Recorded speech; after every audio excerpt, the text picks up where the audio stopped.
Bumper vacancy इस बार SSC ने निकाली है। अगर आपको लगता है कि 2026 में भी सिलेक्शन लेना है और सीजीएल 2025 में नहीं हुआ, कोई बात नहीं, इस बार गोल्डन अपॉर्चुनिटी आप सभी बच्चों के सामने है। फेज 14 ने 3003 वैकेंसी निकाली है। फॉर्म को फिल कैसे भरना है पूरी अपडेट में दूंगा, इस बार गलती मत करना, फोटो से लेके एंड तक सारी चीजें मैं बताऊंगा मेरे प्यारे दोस्तों। सबसे पहले तो आप ये देखो कि एसएससी की वेबसाइट पे जाना बहुत जरूरी है। अगर आपको पता है कि एसएससी की वेबसाइट क्या है तो बेटा ध्यान रखना कि एसएससी की वेबसाइट है ssc.gov.in। सबसे पहले इस वेबसाइट पे जाना ही जाना है और यहां जाके क्या करना है मैं बताऊंगा आप लोगों को। सबसे पहले आप ये देखो कि एग्जाम भरने की डेट एग्जैक्टली क्या है। तो 13 अप्रैल को यहां फॉर्म निकल चुके हैं, 4 मई की लास्ट डेट है और ध्यान रखना कि पेमेंट की लास्ट डेट 5 तारीख है। लास्ट डेट के भरोसे मत बैठना, अगर सर्वर डाउन हो गया फॉर्म नहीं भर पाओगे। अब सबसे पहले आपने क्या करना है, पहले मैं आपको बता देता हूं इसमें क्या क्या आएगा, कैसे कैसे आएगा, सब कुछ बताऊंगा मेरे प्यारे दोस्तों।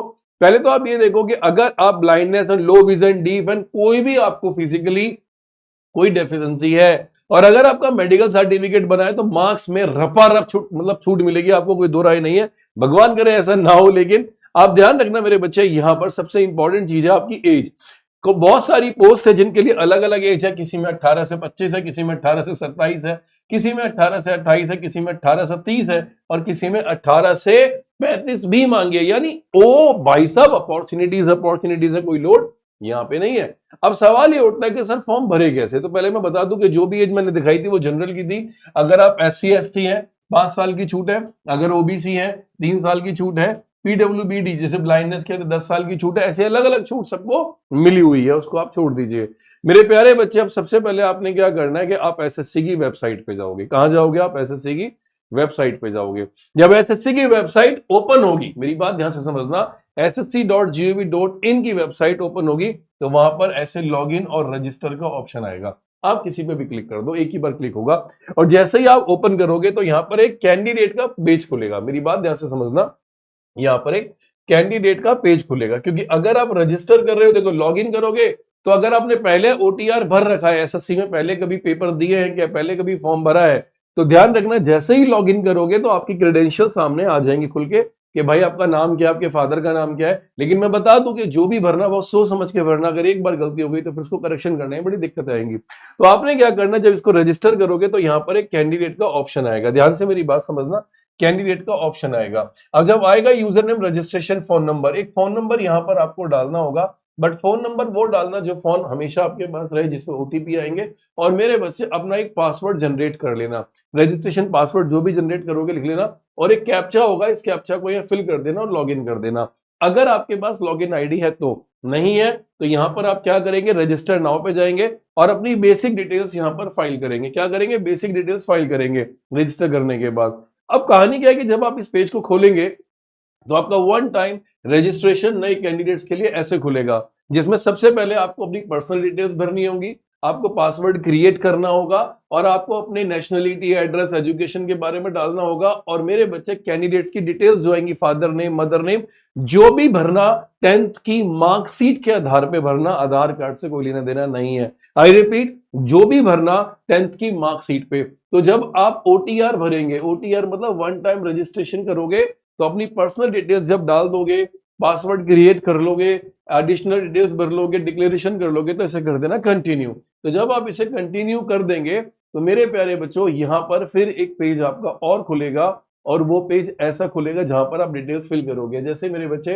ये पूछेगा क्या आपके पास आधार कार्ड है, आप बोलना हाँ भाई मेरे पास आधार कार्ड है, फिर अपना आप आधार नंबर यहां पर फिल कर देना और वो कंसेंट कर देना और यहां पर सेंड ओटीपी कर देना। जैसे ही सेंड ओटीपी करोगे तो आपका ओटीपी उस नंबर पे जाएगा जिससे आपका आधार रजिस्टर्ड होगा। उसके बाद क्या होगा, आप अपना नाम वेरीफाई करना, आपने कभी नाम चेंज किया है नो कर देना, मेरी बात ध्यान से समझना, मैं फिर बोल रहा हूं। उसके बाद जेंडर डिफाइन कर देना, डेट ऑफ बर्थ आप डिफाइन कर देना, ऐसे करके जो जो डिटेल्स, फादर का नाम पूछेगा, मदर का नाम, मैं फिर बोल रहा हूं कि 10th की मार्कशीट के आधार पर ही भरना। आपने ग्रेजुएशन कब पास करी, 10th पास कब करी, इवन आपको बता दूं कि ये आपसे रोल नंबर भी मांगेगा। तो मैं फिर बोल रहा हूं 10th की मार्कशीट अपने सामने रखना, 10th और 12th की, तो ईयर भी मांगेगा, हो सकता है हाईएस्ट लेवल ऑफ एजुकेशन क्या रहा आपका वो भी मांगेगा। फिर आपकी एक ईमेल आईडी मांगेगा और वो ईमेल आईडी वो होनी चाहिए जो आप रजिस्टर्ड यहाँ पर करोगे, ध्यान कर लेना। उसके बाद फिर मेरे बच्चे आप यहाँ से क्या करोगे, जो भी डाटा आप फिल करोगे इसको सेव एंड नेक्स्ट कर देना। इससे क्या होगा, आपकी चीजें बिल्कुल सबमिट हो जाएंगी। अब उसके बाद फिर आपका एक सेकंड पेज खुलेगा। उसके बाद फिर ये मांगेगा आपसे आपकी पर्सनल डिटेल्स। पर्सनल डिटेल्स में वो Aadhaar card upload name proof, Aadhaar card, voter I card, आपको आधार कार्ड अपलोड करना पड़ेगा।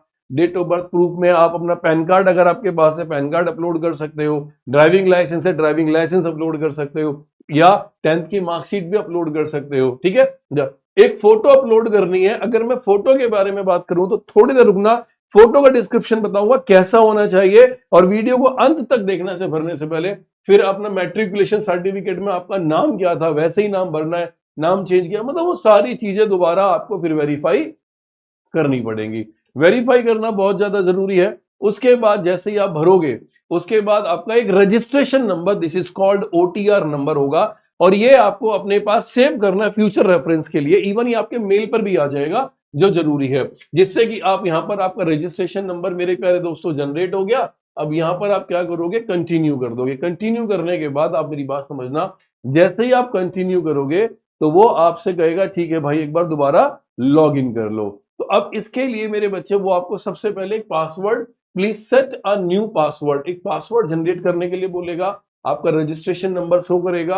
आप जब ओल्ड पासवर्ड यहाँ पे डालोगे, न्यू पासवर्ड जो डालोगे वो डालना पड़ेगा। अगर आपका पुराना है तो पुराना डालो, अदरवाइज नए वाला डालो जो नया आपका बना हुआ है। जो वैलिड पासवर्ड होने चाहिए, 8 कैरेक्टर्स होने चाहिए, ध्यान रखना मेरे बच्चे इसके लिए, जिसमें कि एक लेटर मेरे बच्चे कैपिटल होना चाहिए। आप समझना, एक लेटर कैपिटल होना चाहिए, एक लेटर आपका स्मॉल होना चाहिए, जैसे एस कैपिटल हो गया, ए स्मॉल हो गया। फिर कोई भी एक नंबर मेरे बच्चे आप डाल सकते हो, एट द रेट डाल सकते हो, हैशटैग डाल सकते हो, फिर नंबर डाल देना 5532 5532।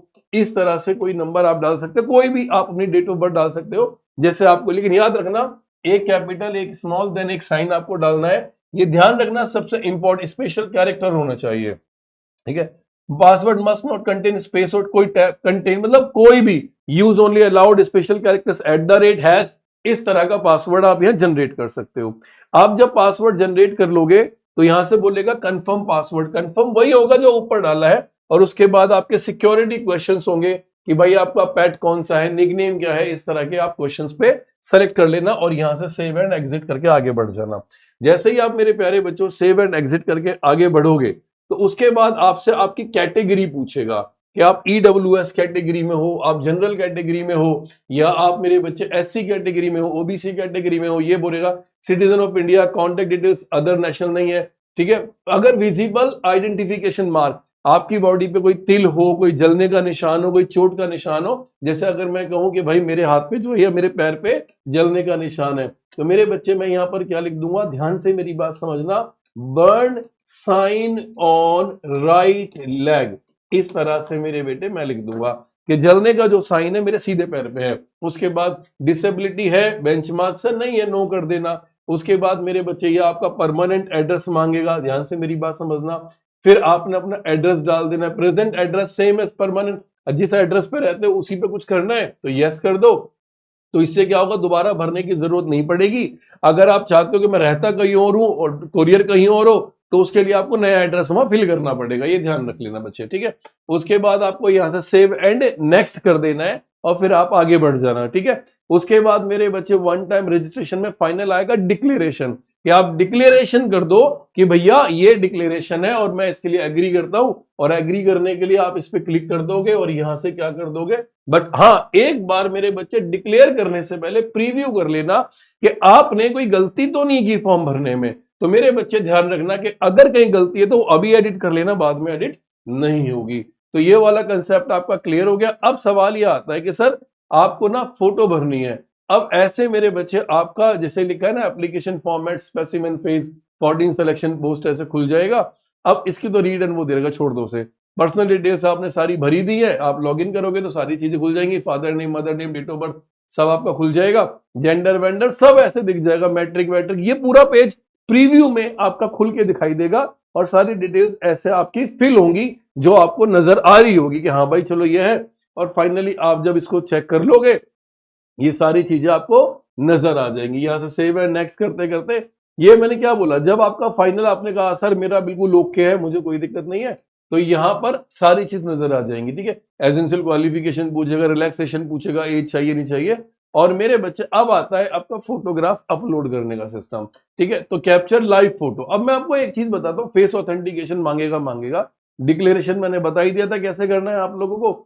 अब सर सवाल ये आता है कि फोटो होनी कैसे चाहिए। देखो इस वाली फोटो को देख रहे हो, जब आपका लाइव कैप्चर फोटो करेगा तो बिल्कुल ऐसे, बिल्कुल सिंपल, चश्मा नहीं पहना होना चाहिए, चश्मा उतार देना, कोई कैप नहीं होनी चाहिए, बिल्कुल गर्दन सीधी और ऐसे होना चाहिए, जिससे कि वो आपका 80% फेस, जिसमें कान और सर और ये सब नजर आना चाहिए।